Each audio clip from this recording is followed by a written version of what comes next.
निमि महाराज के बारे में रामायण में भी दिया गया। और यहाँ एक चौपाई में थोड़ा सा पॉइंट दिया है, आप इनको अध्ययन कर सकते हैं। यहाँ पर दिया गया है, भय बिलोचन चारु औचन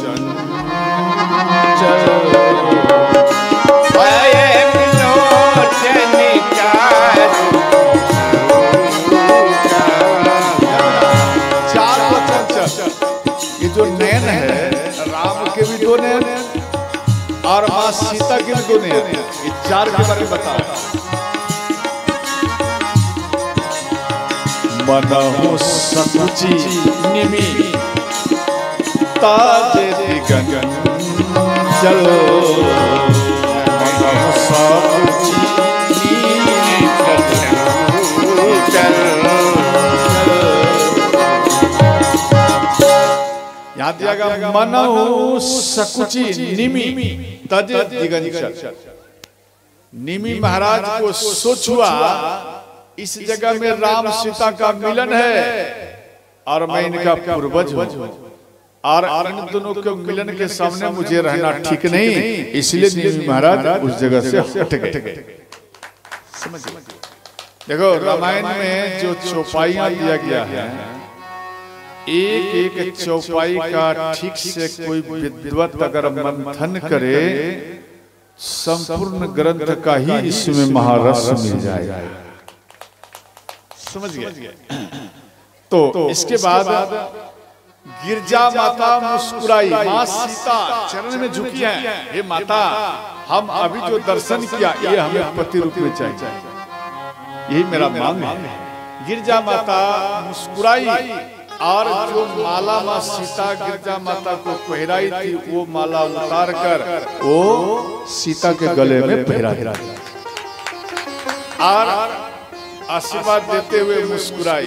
माँ सीता जैसे ही गिरजा माता को देखी मुस्कुराते हुए ये खुश हो गई। वो प्रसाद माला को लेकर महल में आई और इसके बाद ध्यान देना, इधर दूसरा दिन इधर भगवान राम भी आए पुष्प लेकर, तो दूसरा दिन धनुष यज्ञ प्रारंभ हुए। देखो धनुष इतना वजन था उसे जैसे रेल का डब्बा होता ना, डब्बा जैसे मालगाड़ी का डब्बा कितना बड़ा होता, और उसी तरह का एक संदूक था मंजूषा। यहाँ पर दिया गया है मंजूषा मस्तचक्रम समूह हस्ते कंचन, अर्थात 8 पहिया था उसमें, 8 पहिया, वो भी लोहे का 8 पहिया, और इसके बाद लोहे का संदूक था उसमें वो धनुष रखा हुआ था और वो भी वजनदार था। और इसके बाद 5000 महावीर किसी प्रकार से धक्का लगाते हुए यज्ञ स्थल पर लाए थे और उस जगह में सब बैठा हुआ, धनुष तोड़ने के लिए सब बैठा हुआ, देश विदेश से भूप सब आए। एक सुंदर ऊंचा आसन में राम लक्ष्मण और गुरु महाराज बैठे और इतने में रावण आया। रावण बनासुर आए, धनुष को देख रहा है, इसलिए रावण बनासुर आए कि रात में रावण बनासुर पहले ही आए थे कि जरा मैं देखूं यज्ञ स्थल में उठाऊंगा और नहीं उठा पाऊंगा तो मेरा अपमान होगा, इससे अच्छा है कोई अभी नहीं है धनुष को उठाओ। तो रावण उठाने का प्रयत्न करते हैं, उठा नहीं पाए। रावण बाण छुआ नहीं चापा तो नहीं उसको उठा पाए। तो अंत में मन में सोचे भाई इसमें क्या बात है जो नहीं उठा पाए और हम पर्वत को उठा सकता हूं। तो धनुष यज्ञ के समय में रावण आए और वो धनुष में देख रहा है भाई इसमें आखिर है क्या, ऐसा कौन सा जादू टोना किया जो धनुष नहीं उठ रहा। अब उसमें देख रहा है बानासुर वो परिक्रमा कर धनुष को चले गए। अब माँ पार्वती शिव जी को कहती हैं कि भोलेनाथ धनुष को बोलिए वजन बढ़ाएंगे। क्यों रावण आ चुका है, उठा लेंगे। तो शिव जी बोले आप मत घबरा, किसी को कहने की जरूरत नहीं है, हम स्वयं उस धनुष पर जाकर बैठ जाते। शिव जी आए, धनुष पर बैठ गए। अब रावण देख रहा है इस धनुष में आखिर क्या है, कौन सा जादू टोना किया है जो हमसे नहीं उठा। तो उन सभा में सबको देखे, राम को भी देखे। तो जब राम को देखे और धनुष को भी देखे, तो धनुष को देखकर कहता है रावण कि देखो ये धनुष शापित है, जो धनुष को तोड़ेगा उसका पहले पिता मर जाएगा, और इसके बाद वो दर दर वन में भटकेंगे। वो स्वामी जी लिखे हैं, तोरी है जे धनुष पिता मर जाई, तोरी है धनुष पिता मर जाए, नारी सहित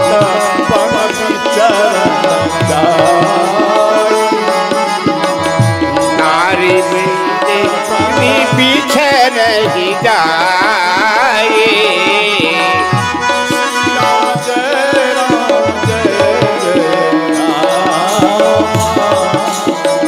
श्री राम जय राम जय जय राम,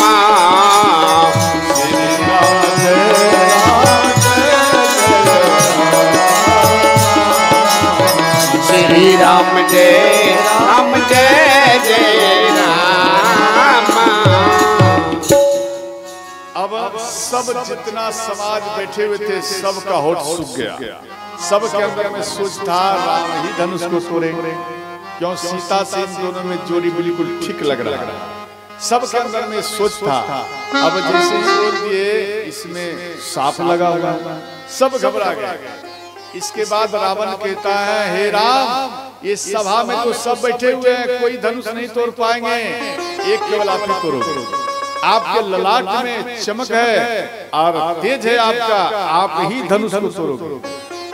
तो रावण अपना मन से बात कर रहा है, किसी को दिखा के नहीं, मन से हाथ जोड़कर कहते हैं, भगवान आप तो धनुष को तोड़ेंगे तो मुझे मालूम पड़ गया, लेकिन आपसे निवेदन है प्रभु, आप और माँ सीता का विवाह हो जाएगा तो कम से कम एक बार लंका में अपना चरण को आप रखिए, आपसे बार बार यही निवेदन है। तो भगवान राम कहते हैं मन से, हे लंकेश हम लंका नहीं जाऊंगा, मना कर दिए भगवान राम। तो रावण क्रोध में आए, ये दिखावा नहीं अंदर की बात। तो रावण कहता है अगर आप नहीं गए अपने तरीके से तो हम आपको अपना तरीके से ले जाऊंगा, अगर इच्छा से नहीं गए तो हम आपको अपना तरीके से लंका ले जाऊंगा। इसके बाद समाज को सुनाकर कहने लगे रावण, जिसको धनुष तोड़ना है तोड़ो, परंतु आज मैं इस सभा में प्रण कर रहा हूँ, सीता को एक बार लंका ले जाऊंगा। ये लंकापति रावण का प्रण है। रावण चला गया। अब इसमें सब भूप सब बैठे और इसी में एक पोपट लाल आए थे। पोपट लाल पतला छितला था और वो कहने लगे, किसी ने उसको पूछा कि आप किस लिए आए हो? बोले हम धनुष तोड़ने के लिए आए हो। बोले आपके अंदर में कितना पावर है, कितना ताकत है बता। बोले मेरे अंदर में पावर, तो सुनो मेरे अंदर में कितना पावर है, जितना मेरे अंदर में है उतना पावर किसी के अंदर में नहीं होगा सभा के बीच में। यहाँ कहते हैं ध्यान देना, यहाँ ध्यान देना, कहते हैं नौ घुसाम पापर तोरा बलिर मैं हूँ बलवंता। नौ घुसाम पापर तोरो बलिर मैं बलवंता। आप कुछ समझे नहीं समझे? यहाँ पोपटलाल कहता है पापर की बात। पापर कभी खाई है? अरे बोलो ना, दाल भात तरकारी ऊपर से पापड़। कभी पापड़ खाई है? ये पोपटलाल कहता है पापड़ कैसा कच्चा नहीं होना चाहिए, कहाँ भी नहीं। महाराज जी कल है भंडारा में पापड़ चल ले। अच्छा हाँ, ध्यान देना, पापड़ जो है वो भी तेल में छका हुआ होनी चाहिए, कहाँ भी कच्चा नहीं रहना चाहिए। ठीक तरीका से अगर वो पापड़ छका हुआ होगा तो उस पापड़ को हम 9 फाइट में तोड़ देता हूँ। अब देखो कैसा बलवान है। आप सब लेकिन तोड़ नहीं पाओगे। खा सकते हो लेकिन तोड़ नहीं सकते हो। क्यों? आपके अंदर में करताल बजाने का सामर्थ्य नहीं है, तो आप पापड़ क्या तोड़ोगे? जोर से बजाओगे तभी तो जानो। यहाँ कहते हैं 9 घुसाम पापड़ तोड़ो। ये जो पंडित जी है, ये पंडित जी पापड़ को नहीं तोड़ पाते। नहीं, 9 घुसाम पापड़ तोड़ो, बलि में ही बलवंता। 9 घुसाम पापड़ तोड़ा, बलि में ही बलवंता। इसके बाद कहते हैं और क्या पावर है? बोले बताओ। चौबकरिया चीटी दे छे, चौबकरिया चीटी दे छे। एक बार बोलो। बकरी समझती है? बकरी बकरी पालती है। अरे बोलो ना, हाँ या नहीं? तो वो बकरी छिपती भी है। इन पंडित जी के यहाँ 4-5 बकरी है, इनको मालूम। बकरी छिपती भी है, बोलो ना हाँ या नहीं? तो उसी बकरी के बारे में पोपटलाल कहता है, जो बकरिया छिपी दे छे, जो बकरिया चीटी दे छे। अब देखो, जैसे ही छींक देती है बकरी, ये डर के मारे कहता है, चौकी तरह घुसिया मोरे में ये बड़ा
सब भूप एक एक करके धनुष में लग गए उठाने के लिए, और किसी से भी धनुष नहीं उठा। तो अब जनक महाराज कहते हैं अब जीवित रहने से क्या लाभ, अब ये पृथ्वी वीरों से खाली है, अब अपना गला को काट लूंगा। तो लक्ष्मण जी को क्रोध आए। लक्ष्मण जी बोले, हे जनक महाराज, आप इस धनुष की बात करते हो, एक कच्चे घड़े के समान पूरा पृथ्वी को हम चूर्ण कर सकता हो, ये धनुष क्या है? ध्यान देना। तो समाज में सोचे नहीं, इसके अंदर में पावर लग रहा है। जैसे नहीं कहते बिटुनिया मर्चेंट, क्या बोलते हैं? पटुनिया मर्चेंट, मना देखने में तो छोटा है लेकिन तीता बहुत ज्यादा। इसी प्रकार से लक्ष्मण जी के बारे में सबको यहाँ ये बात बोले। तो गुरु विश्वामित्र कहते हैं, लक्ष्मण जी आप बैठ जाओ। तो लक्ष्मण जी बैठ गए और भगवान राम को गुरु जी कहते हैं, हे राम अब आप उठो और जनक महाराज के शोक का हरण करो, कष्ट को हरो। भगवान राम उठे।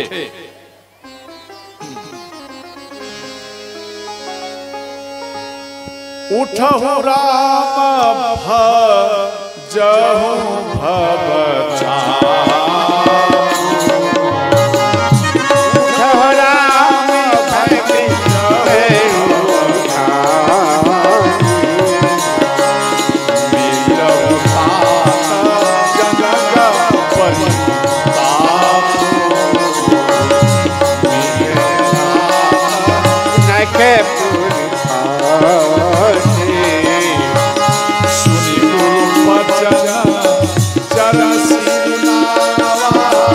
सुनि गुरु बचन चरण शीश नावा, हरसु विषाद कठोर आवा, हर से विषाद को कुछ पावा।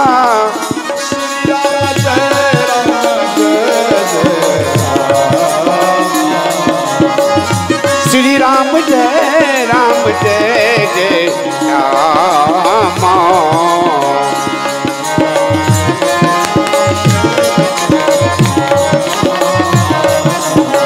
श्री राम जय जय राम। श्री राम। कौन कौन चाहते हैं कि शरीर में रोग रहे? हाथ उठाइए। आप चाहते हैं कि मेरे शरीर में रोग रहे? कौन चाहते हैं कि शरीर में रोग रहे? बोलो। जो चाहती है कि रोग चाहिए हाथ उठा। वो देखो सौरी माता को जल्दी जाना है ऊपर। वहां घर अभी नहीं बना है, अभी ढाला नहीं हुआ, रहेगी पृथ्वी में रहना है, तो आपका ऑक्सीजन अभी नहीं आया। जिसको जाना है जल्दी उसका ऑक्सीजन है, जिसको जल्दी ऊपर जाना है हाथ उठाओ, तभी तो जानो। मरना है, आपको मरना है, ध्यान देना। जिसको मरना है, रोग चाहिए, वो करताल मत बजा। और जिसको जीना है, रोग को मिटाना है, तो जोर से करताल बजाना। और कई व्यक्ति करताल कैसे बजाते बताऊं?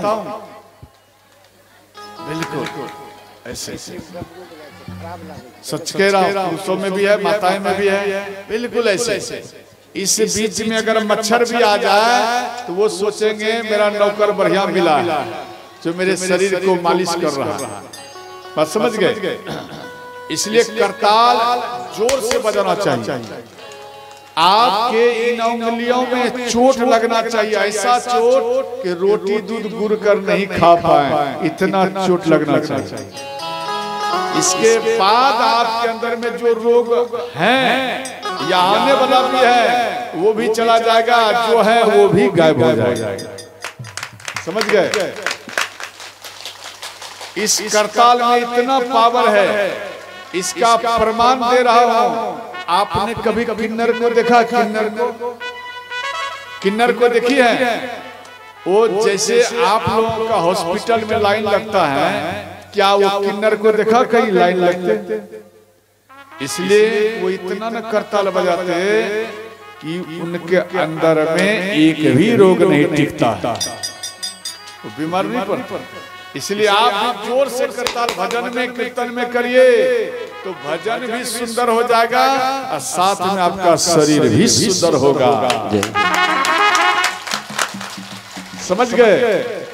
राम सिया राम जय जय राम, सिया राम जय जय राम। हर हर महादेव।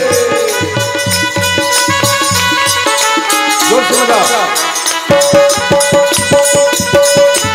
जय हो जय हो।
देखो, जिसके बेटा के या बेटी का दिमाग ज्यादा चंचल नहीं हो उनको करताल बजवाई।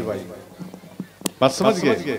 आपके पूरा शरीर का तेज करने वाले पॉइंट इसी हाथ में है।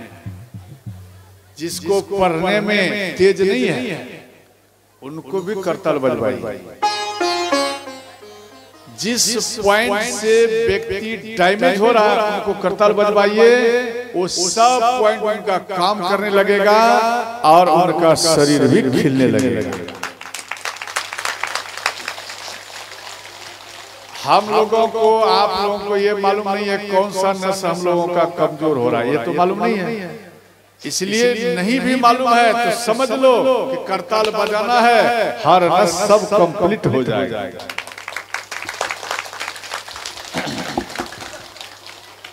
ये भी देख रहे हैं तबला बाजा, इसका भी बाल नहीं उठता, ये भी करताल ही नहीं बजाता, इसका भी बाल चला गया। इसलिए जोर से करताल बजाना है, ठीक है ना?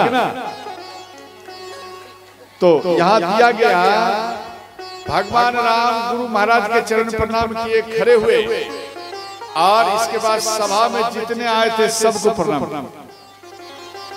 और जैसे ही आगे बढ़े, जिनके रही भावना जैसी, जिनके रही भावना जैसी, प्रभु मूरति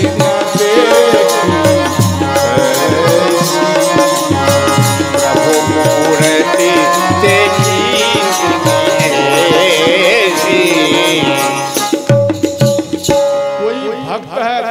भगवान दिखाई दे रहे हैं, कोई दुष्ट प्रवृत्ति के है तो उनके लिए महाकाल जैसा रूप दिखाई दे रहे हैं, कोई माँ है तो उनके लिए एक ये बेटा के रूप में दर्शन दे रहे हैं। ध्यान देना, जिनके जैसा भाव भगवान ऐसा दर्शन दिया। और इसके बाद ध्यान देना, धनुष के पास में कौन थे? धनुष के ऊपर भगवान भोलेनाथ। समझ गए?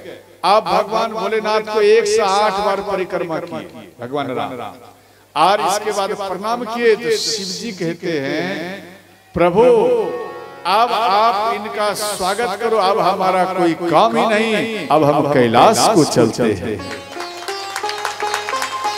शिव जी कैलाश में चले गए, और इसके बाद इधर भगवान राम धनुष को उठाए, सबने देखा, धनुष को उठाए, लेत चढ़ावत खेचत गाढ़े।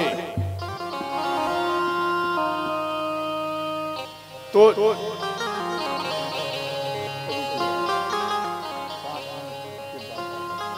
जैसे ही धनुष को उठाए सबने देखा, और धनुष को जैसे ही तोड़ने लगे तो किसी ने नहीं देखा। क्यों? उन धनुष से एक बिजली छिटका, जैसे बारिश होती है ना, उन समय में अगर बिजली छिटकती है तो आपका नैन खुला रहता है या बंद हो जाता है? ए बोलो जोर से, बंद हो जाता ना।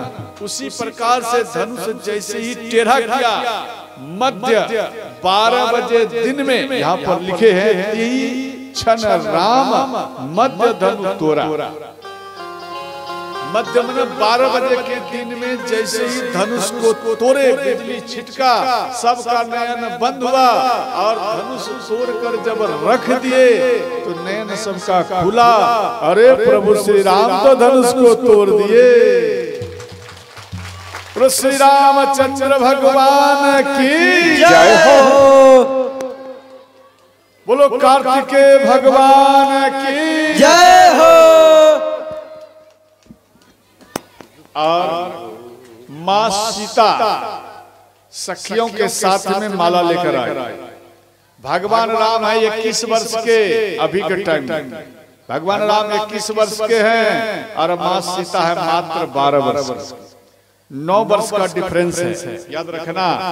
आप अपनी बेटी का कभी भी विवाह करना तो लड़का 9 वर्ष का ही डिफरेंस होनी चाहिए। ऐसा नहीं 15 वर्ष का डिफरेंस में बेटी को दे दो, ऐसा नहीं करना। ज्यादा से ज्यादा 9 वर्ष में ही देना। डिफरेंस में कितना भी सर्विसमैन हो या कुछ रहे, 9 से ज्यादा हो तो आप अपनी बेटी से उसको रिटायर में फेंको, हटाओ, ठीक है ना? क्यों? पूरा जिंदगी जीना है बेटी को। यहाँ माँ सीता और भगवान राम में 9 वर्ष का डिफरेंस है। और अंत में ध्यान देना, माँ सीता आई, अब भगवान ऊंचे हैं, अब माला नहीं फेरा पाती, तो सखियां कहती हैं राम थोड़ा झुक जाओ ना, आप झुक जाइए। तो भगवान राम झुकने के लिए सिर को झुकाए। अब जैसे झुका रहे हैं तो लक्ष्मण जी कहते भैया सीधा होइए, हम रघुवंशी कभी भी झुकते नहीं है स्त्रियों के सामने, सीधा हो। भगवान राम फिर सीधे हो जाए। सखिया बड़े ही प्यार से कहती हैं झुक जाइयो हो, झुक जाइयो। ऐसे हाथ रखेंगे, ऐसे रखेंगे, ऐसे रखेंगे तो कथा भूल जाएगा। इसलिए हाथ को जोड़ कर रखिए, हाथ को ऐसे रखिए, आप कथा को नहीं भूलेंगे। इसलिए हाथ जोड़कर और जोर से कथा बताना है। यहाँ सखियां कहती है राम झुक जाओ ना, झुक जाइयो तनिक रघुबीर सिया मोरी छोटी है। झुक जाइयो तनिक रघुबीर सिया मेरी छोटी है। सिया मोरी छोटी, सिया मोरी छोटी, सिया मेरी छोटी है, सिया मेरी छोटी। एक बात बोलूं, डॉक्टर से कभी सुई ली है? सुई आप लिए? माता लोग लगता है नहीं, सुई ली है? डॉक्टर जब सुई देते इसमें दवाई दे देते हैं और इसको मिलाना नहीं है, छोड़ देना। क्या दवाई काम करेगा? बोलो ना या नहीं काम करेगा। सुई दिया डॉक्टर, आप इसको नहीं मिलाए तो क्या हो जाएगा? गांठ बन जाएगा। क्या सही बात है?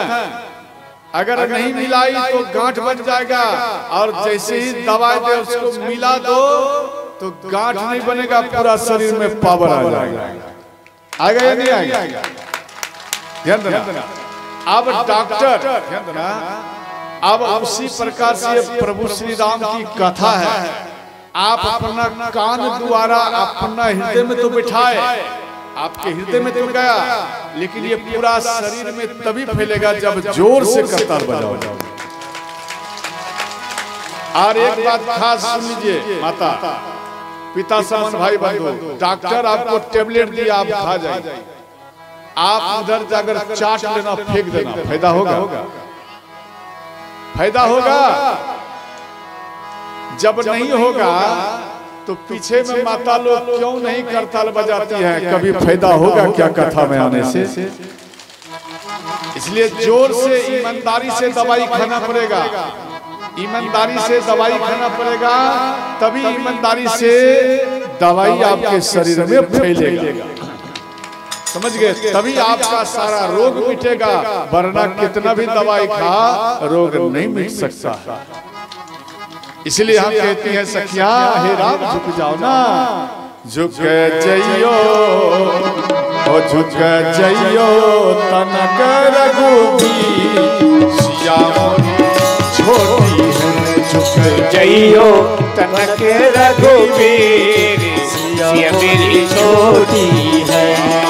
सिया मोरी छोटी, सिया मोरी छोटी, सिया मेरी छोटी है, सिया मेरी छोटी, सिया मोरी छोटी,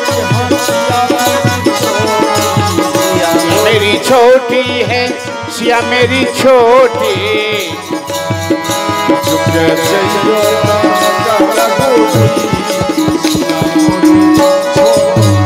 झुक जाइयो तनिक रघुबीर सिया मेरी छोटी है।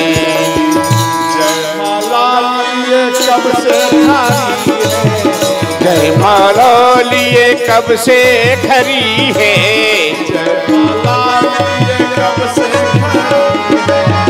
जयमाला लिए कब से खरी है। और तू लागो सरी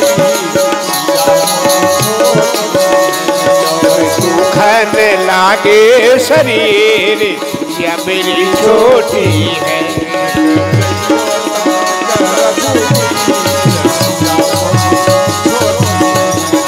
गईयो तन के रघुवीर सिया मेरी छोटी है।